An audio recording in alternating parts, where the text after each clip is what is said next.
नमस्कार, मैं हूं रंजीत झा। चुनाव जीतने के बाद भारतीय जनता पार्टी को कुछ पल का भी इंतजार नहीं हुआ। वहां हरियाणा भाजपा ने हाईकोर्ट के आदेश का इंतजार किए बिना 2 दिनों बाद कोर्ट की तारीख लगी हुई थी, उसका इंतजार किए बिना ही कांग्रेस के नेताओं पर गाज गिरानी शुरू कर दी। पिक एंड चूज एक्शन का दौर भी शुरू हो गया है। क्या कार्रवाई हुई है, यह रिपोर्ट अभी हम आपको बताने वाले हैं कि हरियाणा में कांग्रेस की जो हार है उसका खामियाजा कांग्रेस पार्टी को किस लेवल पर जाकर चुकाना पड़ेगा और बीजेपी उनके साथ अब क्या क्या करने वाली है। लेकिन उससे पहले जरा इस रिपोर्ट पर गौर कीजिए। यहां हरियाणा में कांग्रेस ने आम आदमी पार्टी से गठबंधन नहीं किया, लेकिन अब कांग्रेस के प्रवक्ता टीवी शो में जाकर अरविंद केजरीवाल पर बीजेपी के एजेंट होने का आरोप लगा रहे हैं। आज तक जैसे बड़े मंच पर अंजना ओम कश्यप के शो में कांग्रेस की एक महिला नेता मुमताज पटेल ने जो कहा है वो अभी हम आपको सुनाएंगे, लेकिन उससे पहले अंजना ओम कश्यप के सवाल क्या थे उस सवाल को सुनिए, फिर मुमताज पटेल के जवाब सुनकर आपको हैरानी होगी। सुनिए जरा अंजना ओम कश्यप को। सवाल है कि क्या गठबंधन के साथियों की अनदेखी करना, अति आत्मविश्वास में डूबना, अपने अंदर ना चेक रखकर ओवर कॉन्फिडेंस में इसकी गलती तेरी गलती तू गलत फला गलत में आप लोग फंस के रह गए और इसका फायदा बीजेपी ले। मुमताज तो सुना आपने अंजना ओम कश्यप के सवाल के बाद जब उनसे पूछा गया कि क्या प्रतिक्रिया है, तो ये कहने लगी कि जानबूझकर केजरीवाल को बेल दी गई ताकि वो हरियाणा में हमें डेंट लगा सके। ये अपने आप में विरोधाभास ही नहीं है। अरविंद केजरीवाल बीजेपी के एजेंट बनकर काम करेंगे क्या? आपको क्या लगता है? जरा सुनिए मुमताज पटेल क्या कह रही हैं।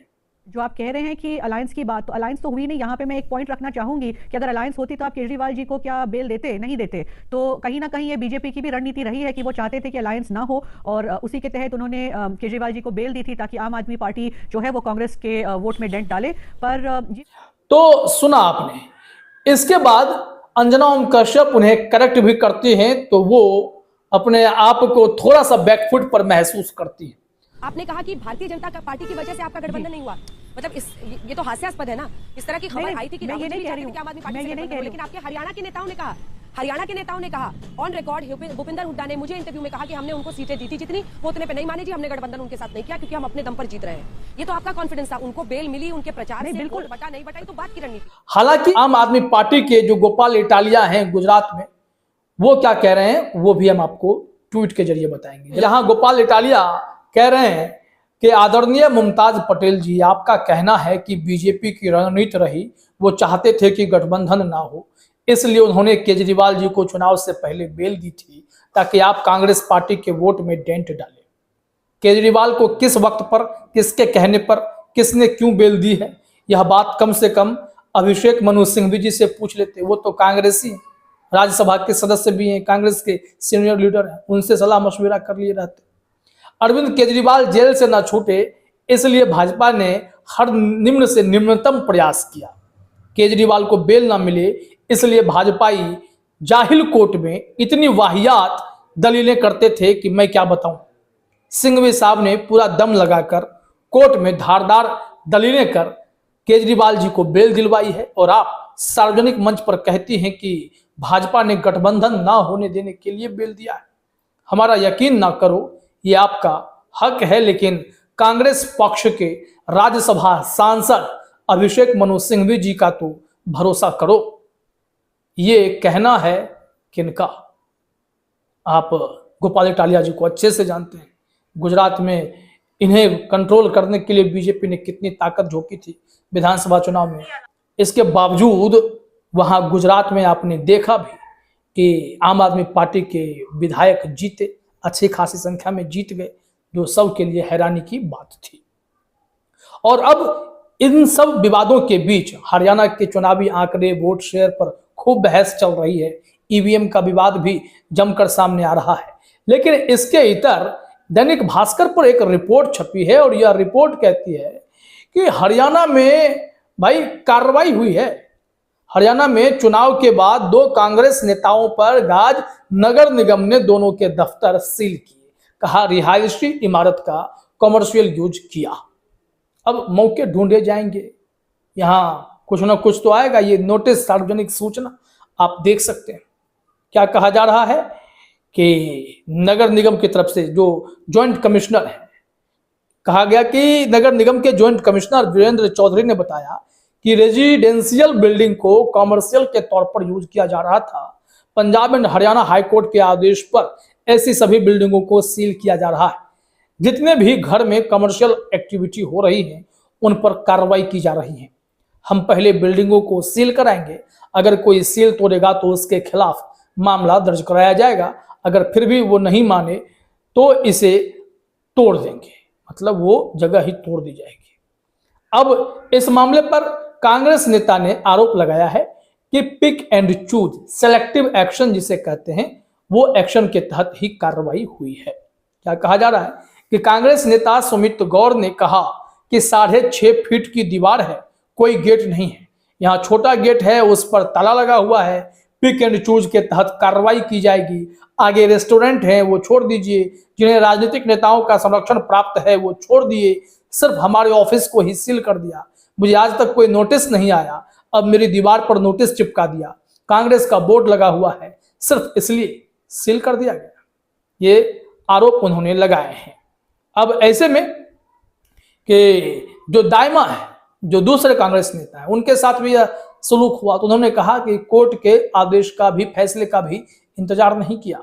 वेदपाल दाइमा ने कहा है कि सरकार की निजी खुंदक है, उन्हें पता है इस रोड पर कांग्रेसियों के दफ्तर है, 2 दिन बाद कोर्ट में तारीख है। उन्होंने उस चीज का भी इंतजार नहीं किया कि क्या फैसला आएगा, अपनी मनमर्जी चल रही है, जब मन आता है सील करके चले जाते हैं। हमें आज तक कोई नोटिस नहीं आया, ये पूरा काम सरकार की मिलीभगत से हो रहा है, ये भाजपा वालों की गुंडागर्दी है। अभी तो हरियाणा में बहुत कुछ देखना बाकी ही है। तो देखा आपने किस तरीके से खेल होता है और कैसे बात कहां से कहां तक पहुंचती चली जाती है।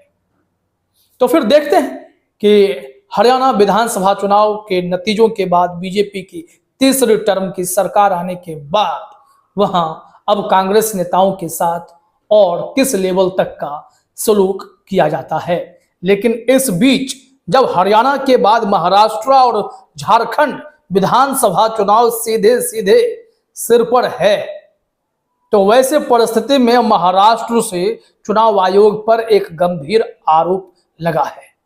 कहा जा रहा है कि चुनाव आयोग तो सबको चूना लगा देता है, और ये बातें वो इसलिए कह रहे हैं कि हरियाणा विधानसभा चुनाव के नतीजे उन्हें भी पच नहीं रहे, और फिर वो आंकड़ों से भी बताने की कोशिश करते हैं। जरा आप सुनिए यहां शिवसेना उद्धव गुट के जो संजय राउत हैं वो क्या कुछ कह रहे हैं। देखेंगे यही तो सही है। 0.6% वोट भाजपा को ज्यादा मिले, ओनली 0.6, एक 1% भी नहीं है, और उनकी 30 सीटें ज्यादा, 30 सीटों में उनको फायदा हो गया है। 0.6 में 30 सीट कैसे ज्यादा उनको जिता सकते हैं? गड़बड़ तो है। राहुल गांधी जी ने जो एविडेंस दिए है उसके ऊपर अभी विचार कौन करेगा? चुनाव आयोग तो सबको चुना लगाते हैं। जनता ने सोचना चाहिए हरियाणा में क्या, कैसे और किसने किया, और महाराष्ट्र में ये लोग क्या करना चाहते हैं। लेकिन अब महाराष्ट्र में इस प्रकार के घोटाले नहीं होने चाहिए। तो सुना आपने, संजय राउत का मानना है कि 0.6%, 0.6 इसका मतलब क्या होता है? यह कैसे हो सकता है कि जो वोट शेयर की बात होती है उसका मार्जिन इतना कम है, लेकिन सीट जीतने की जो संख्या है वो 30-30 सीटों का फासला हो जाएगा। वो इस तरीके से बताने की कोशिश कर रहे हैं कि कैसे कांग्रेस कहां से कहां गिरी सिर्फ उस मार्जिन की वजह से, और इस आंकड़े को लेकर बवाल छिड़ने लगा है।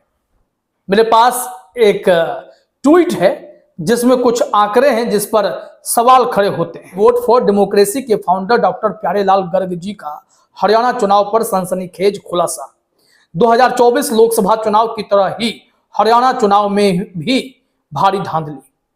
5 तारीख को चुनाव आयोग की वेबसाइट पर वोटिंग डेटा 61.19% था, और नायब सिंह सैनी के बोलने के बाद कि हमने सब व्यवस्था कर ली है के बाद वोटिंग डेटा 67.9% हो गया। 6.7% वोट यानी कि 13,74,977 वोट बढ़ गए। इतने वोट कैसे बढ़े, इसका चुनाव आयोग कोई जवाब नहीं दे रहा है। ये आंकड़े देख स्पष्ट होता है कि चुनाव आयोग देश के साथ गद्दारी कर रहा है। ये कह रहे हैं कि क्या सीजेआई डीवाई चंद्रचूड़ ऐसे सिचुएशन में कोई एक्शन लेंगे। इसके बाद लगता है कि कुछ तो गड़बड़ है। राहुल गांधी को भी अब ईवीएम को लेकर मन में आशंकाएं भर गई हैं। वहीं केंद्रीय चुनाव आयोग से कांग्रेस का प्रतिनिधिमंडल मिला। अभिषेक सिंघवी जी वीडियो कॉन्फ्रेंसिंग से जुड़े और बाकी पवन खेरा जी ये सब गए। इन्होंने कहा है कि जिन जिन ईवीएम पर हमें शक है उन्हें सील कर दीजिए, उसकी जांच होगी और जांच के बाद हम लोग हार को स्वीकार या अस्वीकार करने पर विचार करेंगे। फिलहाल इस वीडियो में इतना ही। आप सभी का हमसे जुड़ने के लिए बहुत बहुत धन्यवाद।